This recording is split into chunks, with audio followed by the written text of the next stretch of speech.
Welcome to my channel. Welcome to this, the first video in a new direction for this channel.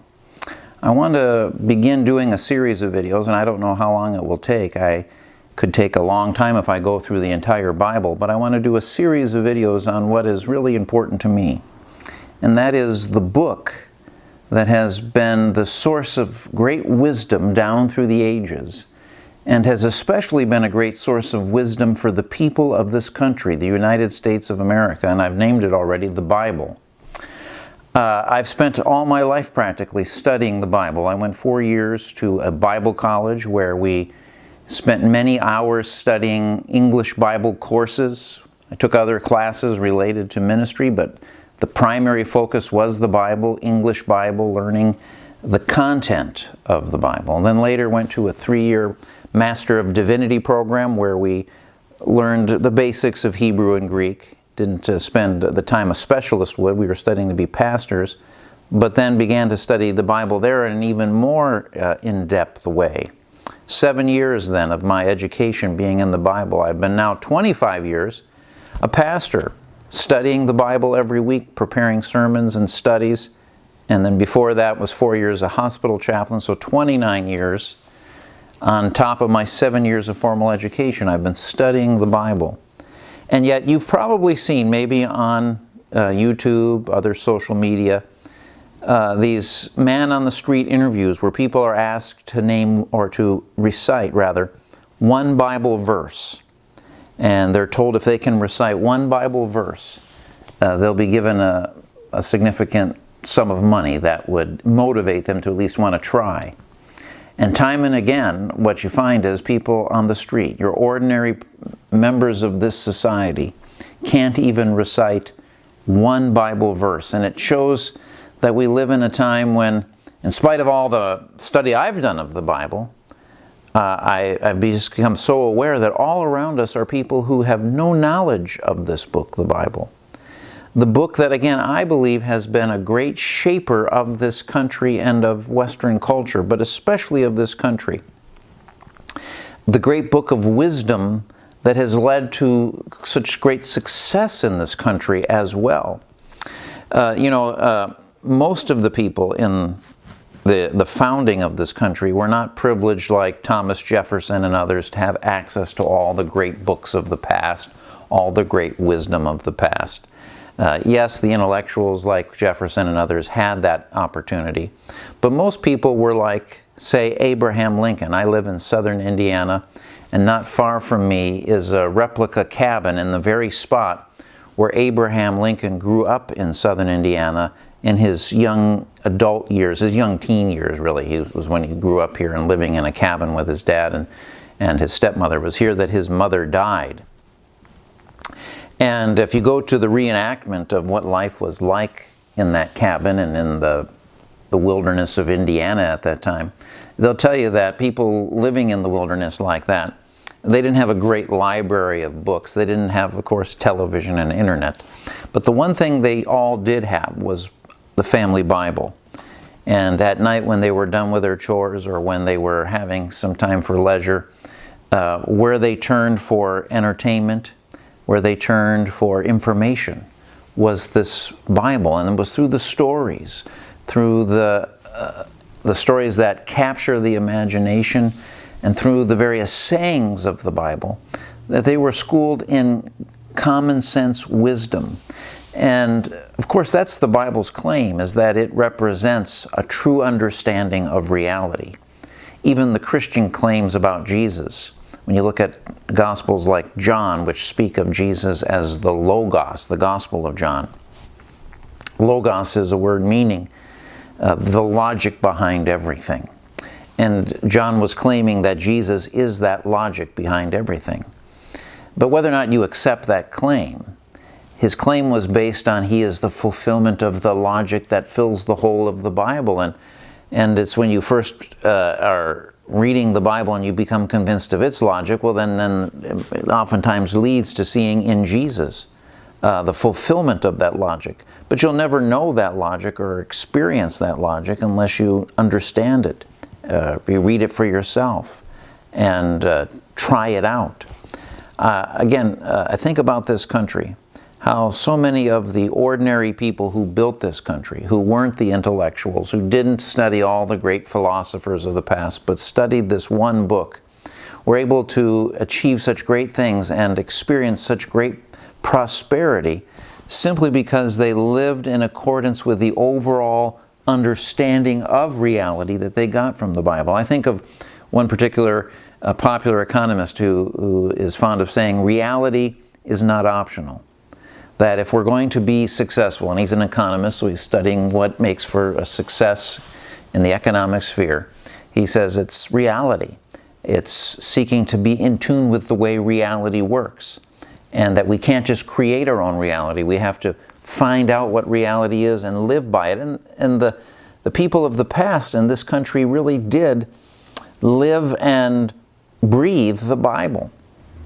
Rodney Stark, a sociologist who's been associated with Baylor University, he's since deceased, but he's written various books on the history of Christianity. And he makes the claim that it's really only in America that we've really seen a Christian people. Because his claim is that when Christianity came to Europe, so many of those who came into the church only did so because it was the cultural thing to do. Their royalty, the king and queen, they converted, and so therefore everyone else had to convert. And many of those people who converted didn't take it as seriously as other people. There were some who did, obviously, and probably many who did. But he claims never as seriously as they did in the United States, the one unique place where people were given the opportunity to choose their beliefs, to choose the books they would read, based on what their conscience compelled them to read and to believe.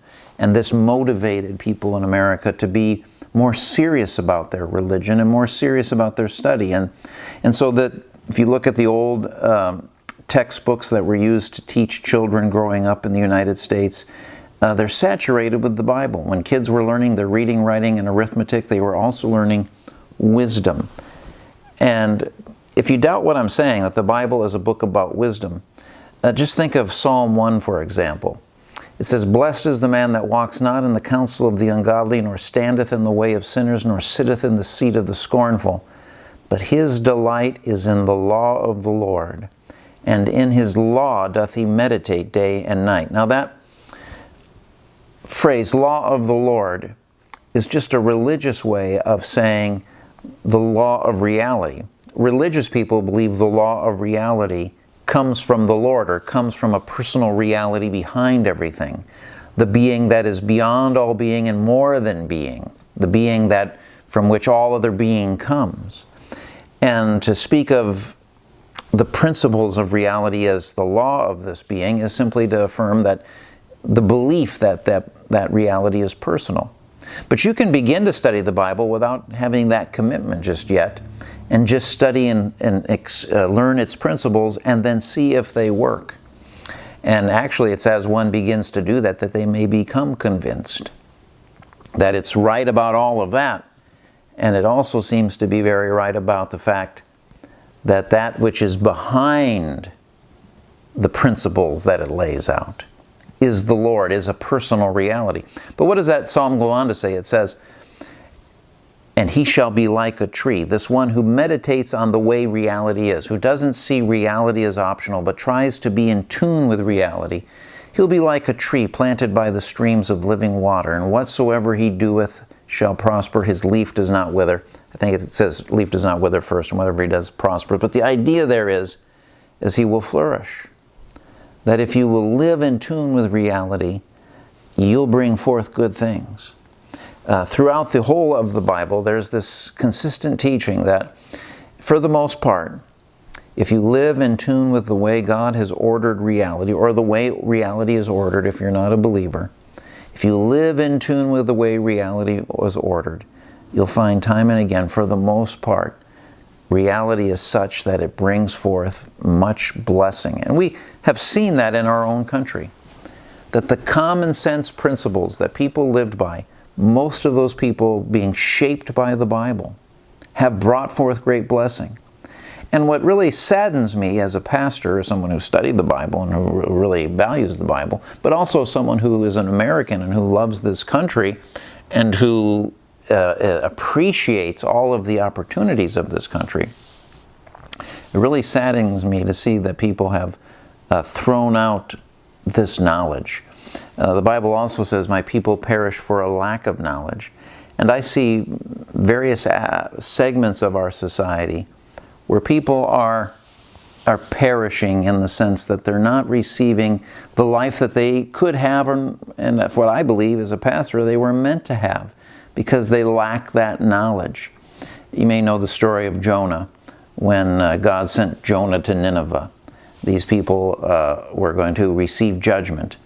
And when he describes why he's concerned about Nineveh to Jonah, God, because Jonah isn't, he sees the Ninevites as just evil people. God says, these people don't know their left hand from their right hand. And what he's saying is they've lost touch with reality. That's why they're the kind of people that they are. And what they need is to be brought back into reality. And what I'm hoping by these videos to do is to go through this book, covering the major stories, and looking at how this book is a book of wisdom for living that will bring forth blessing, will bring forth prosperity. This isn't the prosperity gospel in the way most people think of it, but there is a truth in the prosperity gospel. And the truth is that reality is such, God has made it such from the perspective of a believer, that it can bring forth so many good things if we live in tune with it. This was Moses' point, when as he was sending them into the new land, you might know the story of when they leave Egypt and they go into the promised land, and as they're going in there, he says, if you will follow all these laws that you've been given, these descriptions of reality, then you will be blessed. But then he says, I set before you life and death, blessing and cursing. Choose life, he says. And the key to choosing life for Moses, the key to choosing blessing for Moses, is walking in tune with reality. Reality is not optional. That was the economist Thomas Sowell. You may be familiar with the economist Thomas Sowell. Talks again and again in his thinking about economics about how it frustrates him to see people acting contrary to the way reality is and thinking that they will get good results.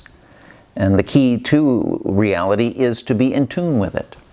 And so I hope that you will join me as I look at the Bible from this angle of wisdom, this angle of the logic of reality.